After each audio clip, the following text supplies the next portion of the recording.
চলে গিয়ে কি বললেন, যাদের বিরুদ্ধে অভিযোগ জুনিয়র ডাক্তারদের তাদের বিরুদ্ধে ব্যবস্থা নেওয়া হবে, কিন্তু একটু সময় দিতে হবে। এবং জুনিয়র ডাক্তারদের বললেন আগে তারা অনুরোধ করলেন আগে তারা কাজে যোগ দিন। কি বললেন আরো একবার দেখাবো। আপনাদের যে ডিমান্ড আছে আপনারা আমাকে বলেছেন, যদি সত্যি কেউ দোষী হয় দোষীরা শাস্তি পাবে। দোষীরা কেউ আমার বন্ধু নয়, দোষীরা কেউ আমার শত্রুও নয়। আর আপনারা যারা ভাবছেন কেউ আমার বন্ধু, আমি তাদের চিনি না, আমি তাদের জানি না এবং আমাদের সাথে কোনো সম্পর্ক নেই। তারা এসছেন প্রসেসের মাধ্যমে, এই প্রসেস ফাইনাল হয়ে আমার কাছে আসে এবং তাই মাত্র 1 মাসের মধ্যে যারা এসছে তাদের কথা মার্ডারের সাথে দুর্নীতির সাথে যুক্ত থাকে, আমি নিশ্চয়ই সাধ্যমতো চেষ্টা করব কথা বলে অ্যাকশন নেব। নিউজ রুমে আছেন আমাদের চিফ রিপোর্টার তুহিন দাস চন্দ্র। তুহিন, 10 মিনিট পরে তোমার কাছে আসছি, কারণ মুখ্যমন্ত্রী আজকে গোটাটা যা বললেন নিউজ 18 বাংলার দর্শক যারা এই মুহূর্তে নিউজ 18 বাংলায় চোখ রাখছেন তাদের জন্য দেখাবো একেবারে ধর্ণা মঞ্চে গিয়ে জুনিয়র ডাক্তারদের কি বার্তা দিলেন। আপনারা তারপরে আপনারা স্লোগান দিন, সাউথিং করুন, আমার কোনো আপত্তি নেই, এটা আপনাদের গণতান্ত্রিক অধিকার। কিন্তু আমার কথাগুলো আমি প্রেস মিডিয়াকেও বলবো, প্লিজ কিপ কোয়াইট। আমি 5 মিনিট সময় নেব, আপনারা আমাকে আমারটা বলতে দিন।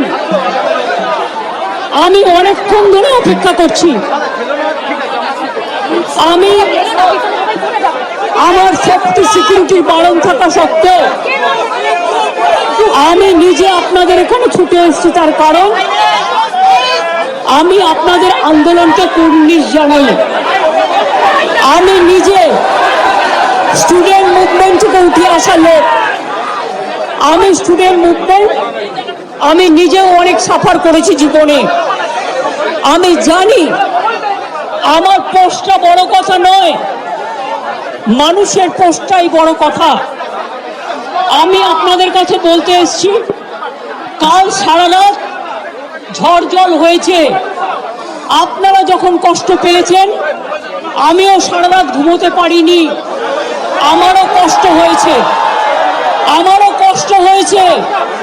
এই ঝড় জলের মধ্যে আপনারা যেভাবে বসে আছেন আমার মানসিকভাবে কষ্ট হচ্ছে।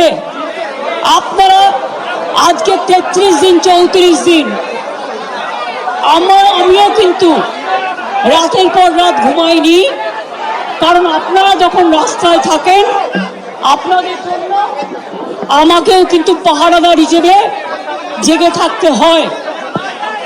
আমি আপনাদের কাছে যেটা বলতে এসেছি, এত ঝড় বৃষ্টির মধ্যে, প্রাকৃতিক দুর্যোগের মধ্যে আপনারা অনেক কষ্ট পেয়েছেন। আর কষ্ট না করে যদি আপনারা কাজে ফিরতে চান, আমি আপনাদের প্রতিশ্রুতি দিচ্ছি, আপনাদের ডিমান্ডগুলো আমি কথা বলে সহানুভূতির সাথে আমি স্টাডি করব, আমি অফিসারদের সাথে কথা বলবো। আমি একা সরকার চালাই না, আমার সাথে একটা chief secretary, home secretary, DG police সবাই আছেন। আমি আপনাদের বলতে চাই, আপনাদের ডিমান্ডগুলো আমি ভাববো, আমি চিন্তা করব। যদি কেউ দোষী হয় তিনি নিশ্চয়ই শাস্তি পাবেন এবং আমি চাই তিলোত্তমার বিচার হোক। আমি সিবিআইকে অনুরোধ করব যত তাড়াতাড়ি বিচার হোক, এমনকি 3 মাসের মধ্যে তারা যেন ফাঁসির অর্ডার দেয়। আমি এটা সিবিআইকে অনুরোধ করব আপনাদের প্ল্যাটফর্মে বসে। আর আপনাদের কাছে আবেদন জানাবো, আমাকে একটু সময় দিন, আমি ব্যাপারগুলো নিয়ে আমি চিন্তা ভাবনা করব। যদি আপনাদের আস্থা ভরসা আমার উপর থাকে, আমি কথা বলে সিদ্ধান্ত অন্তত যদি কাউকে দোষী পাই আমি নিশ্চয়ই নেব।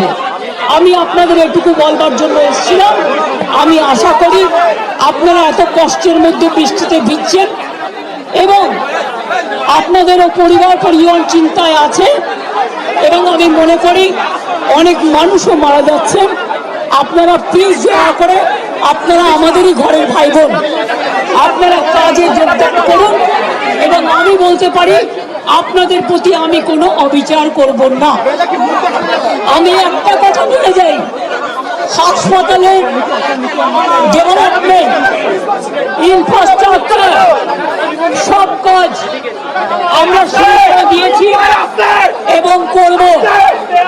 আমি সব হসপিটালের রোগী কল্যাণ সমিতিতে আমি প্রত্যেকটা একদম রাজ্য থেকে শুরু করে সব মেডিকেল কলেজ এবং মাল্টি সুপার হসপিটাল যত রোগী কল্যাণ সমিতি আছে আমি প্রিন্সিপালের চেয়ারম্যান করব এবং তাতে জুনিয়র ডাক্তারও মেম্বার থাকবে, সিনিয়র ডাক্তারও থাকবে, নার্সও থাকবে, একজন পাবলিক রিপ্রেজেন্টেটিভ থাকবে এবং পুলিশ থাকবে। এই সিদ্ধান্ত আমি নিয়েছি।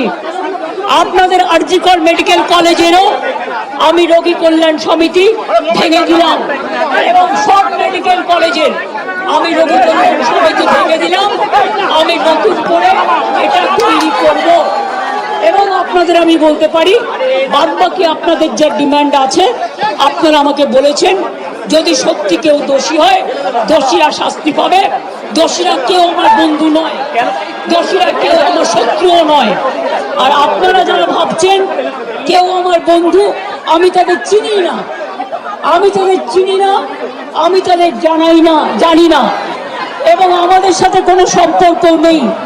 তারা এসছেন প্রসেসের মাধ্যমে, এই প্রসেস ফাইনাল হয়ে আমার কাছে আসে এবং তাই মাত্র 1 মাসের মধ্যে যারা এসছে তাদের কথা সাথে, মার্ডারের সাথে, দুর্নীতির সাথে যুক্ত থাকে আমি নিশ্চয়ই সাধ্যমতো চেষ্টা করব কথা বলে অ্যাকশন নেবার। আমি আবার আপনাদের কাছে বিনীত অনুরোধ করব যে আপনারা নিজেদের মধ্যে কথা বলুন, কথা বলে সিদ্ধান্ত নিন এবং আপনারা কাজে ফিরুন। আপনারা আমার ভাই বোন, এটুকু জেনে রাখবেন আপনাদের জন্য সিম্প্যাথি, আমি কোনো অ্যাকশন নেব না। আমি ইউপি পুলিশ নই, ওরা এসপি জারি করেছিল, ওরা 6 মাস মনে রাখবেন স্ট্রাইক র্যালি বন্ধ করে দিয়েছিল। আমি এসব করব না, আপনারা নিশ্চিন্ত থাকুন। কোনো ডাক্তারের বিরুদ্ধে, কোনো কারো বিরুদ্ধে কোনো অ্যাকশন নেবার আমি বিরুদ্ধে। আমি জানি আপনারা অনেক কাজ করেন, মহৎ কাজ করেন। আপনাদের ছাড়া সিনিয়ররা, যেটা কিডনি ডিপার্টমেন্টে মারা গেছে, ক্যাথলেবও চেঞ্জ করতে পারে না, ক্যাথিটার চেঞ্জ করতে পারে না। সেই জন্য আপনাদের আমাদের প্রয়োজন। আমি আপনাদের বলবো আপনারা ভেবে চিন্তে সিদ্ধান্ত নিন।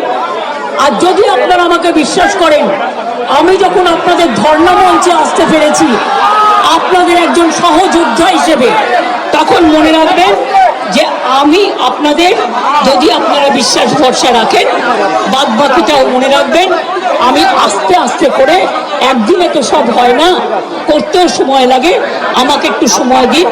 আমি নিশ্চয়ই সাধ্যমতো চেষ্টা করব। আমি দুর্নীতির কোনো একটা টেন্ডার কেস আজ পর্যন্ত আমার কাছে আসেনি। কোন রোগী কল্যাণ সমিতি কি কাজ করে এটা আমি জানি না, এগুলো আমার আন্ডারে আসে না। তাও বলি, যদি আপনাদের কোনো কমপ্লেন থাকে, কমপ্লেনের ভিত্তিতে নিশ্চয়ই আমরা তদন্ত করব। এমনিতে বিনা কারণে কাউকে সাজা দেওয়া যায় না। তদন্তে যদি প্রমাণিত হয় আমি নিশ্চয়ই সাজা দেব। আর একটা কথা, সুপ্রিম কোর্টে কেস চলছে, মনে রাখবেন 17 তারিখেও ডেট আছে। আমি চাই না আপনাদের কোনো ক্ষতি হোক। আপনাদের দিদি হিসেবে আপনাদের কাছে আমি অনুরোধ করতে এসেছি।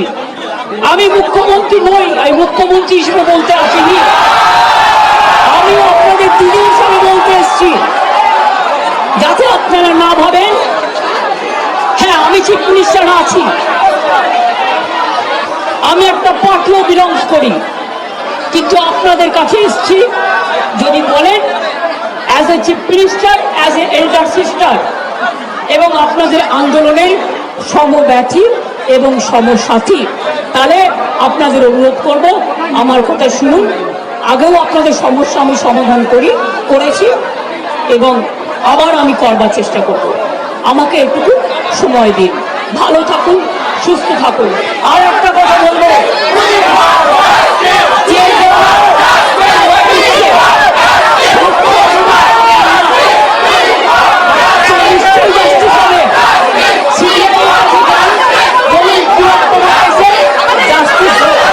আমি আপনাদের কাছে আবেদন ছাড়া কিছু করতে পারি না।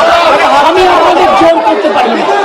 আমি আপনাদের কাছে আবেদন করে গেলাম, যদি আপনারা মনে করেন আপনাদের ধর্ণা মঞ্চে আসার ফলেও, আমি 26 দিন অনশন করেছিলাম, মনে রাখবেন, সিপিএম গভর্নমেন্ট ছিল পাওয়ারে, একদিনের জন্য কেউ আমাকে কথা বলতে আসেননি।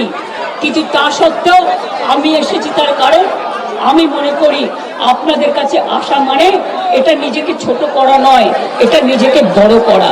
তাই আপনাদের আবার আবেদন করব, আপনারা বসুন, আপনারা আলোচনা করুন, পরে সিদ্ধান্ত নিন।